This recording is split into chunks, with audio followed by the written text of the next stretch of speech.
I hope people don't think every person that gets terminated at an Amazon place is going to get a review of their discharge, because it ain't going to happen. She only got hers because of her organizing efforts.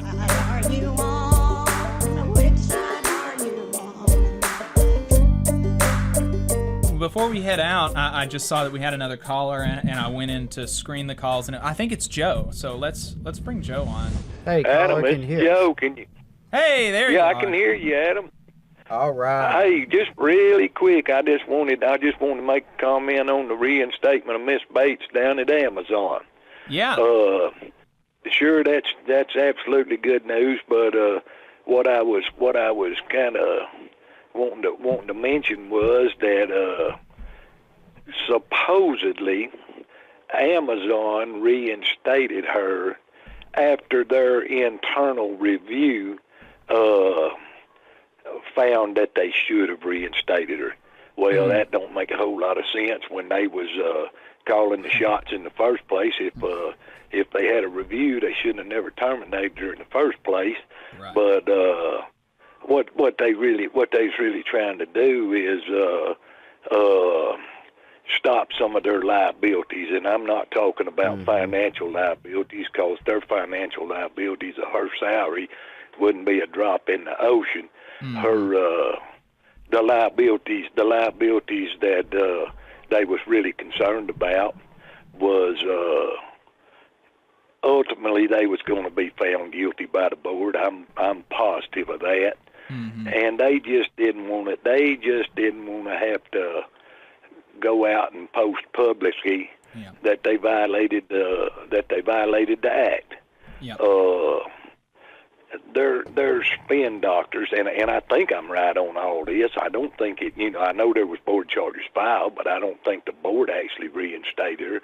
No, that's correct. The board did not reinstate her. The reinstatement came after the union filed an unfair labor practice, but it was not actually action by the board that reinstated her. That's correct. Yeah. True. And my only comment was had she not been a union organizer, I hope people don't think that every person that gets terminated at an Amazon place, and even the one in Bessemer, I hope they don't think that every one of them is going to get a review of their discharge, because it ain't going to happen. She only got hers because of her organizing efforts, and I'm sure they probably terminate 2-3 people at least a month down there that never gets a hearing, or but that was just silliness. I thought that their spin doctors was gonna make like we reviewed this and now we see our mistake.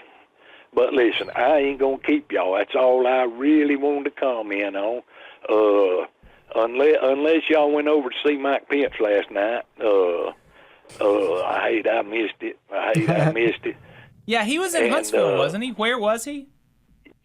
Yeah, he was at one of those smaller auditoriums at the Bon Bon, if I'm not mistaken. Now, supposedly it was not a political rally.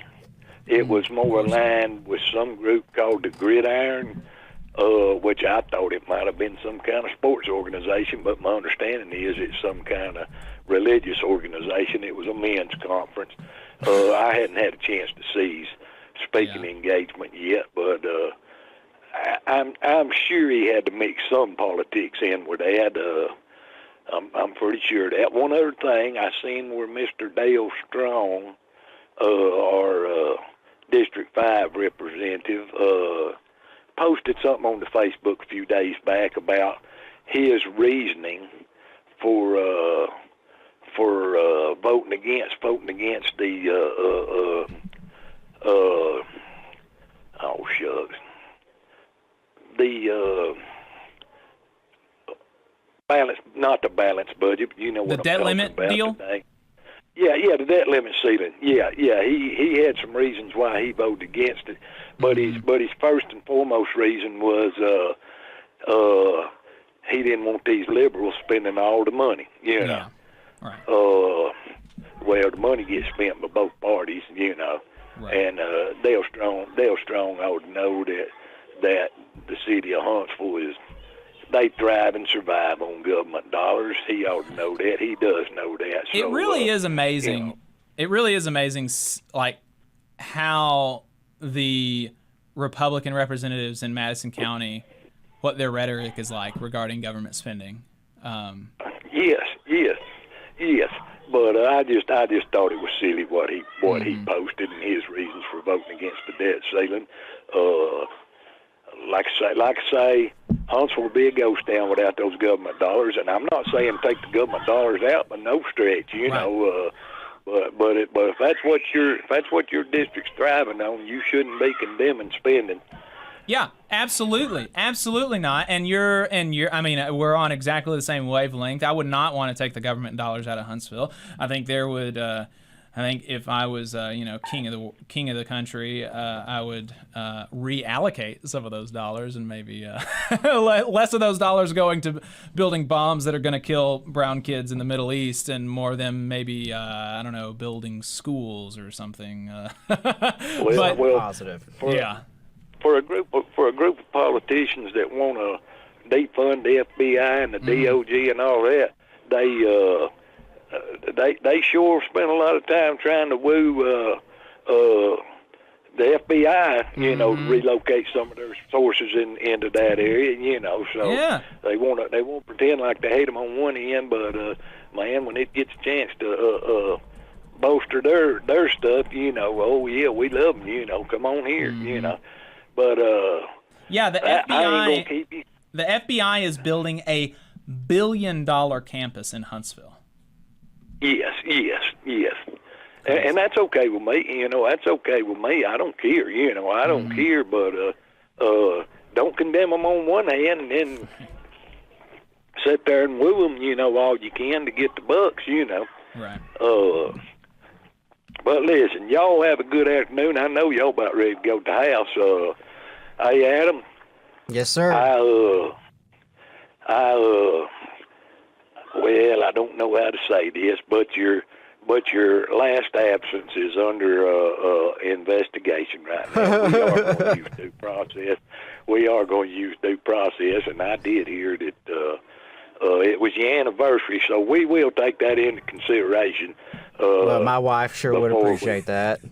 Well, I'm sure she would. But look, y'all have a good day, and I enjoyed the show, man. All right, thanks, appreciate brother. it. Thanks for calling in. See y'all.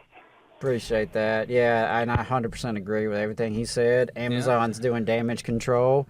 I think probably the right lawyers at Amazon figured out that somebody made an oopsie because they probably were never supposed to fire Jennifer.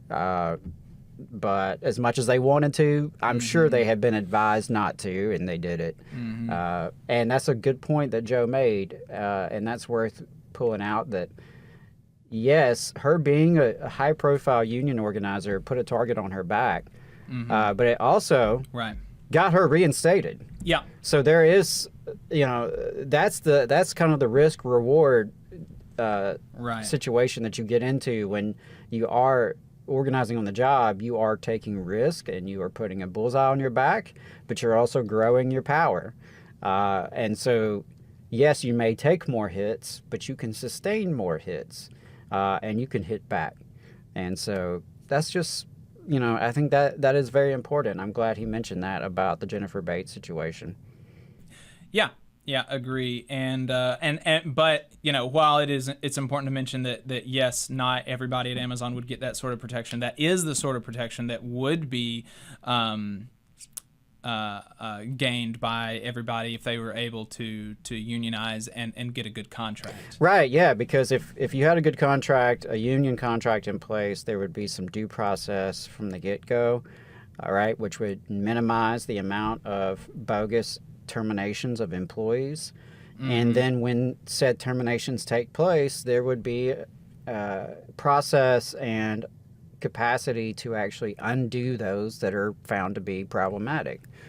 So I think that is just one of the most core values and benefits of a union contract is that due process, having some stability, and requiring the employer to be responsible enough to demonstrate when an employee should be terminated or dismissed. And it's a value that we take so seriously that that we are giving Adam due process even after two days of being tardy and one missed day altogether. So there's going to be a full due process here. That's right, absolutely. And I'll take letters of support. Send you letters of support. All right, I'll put it in my file. There we go.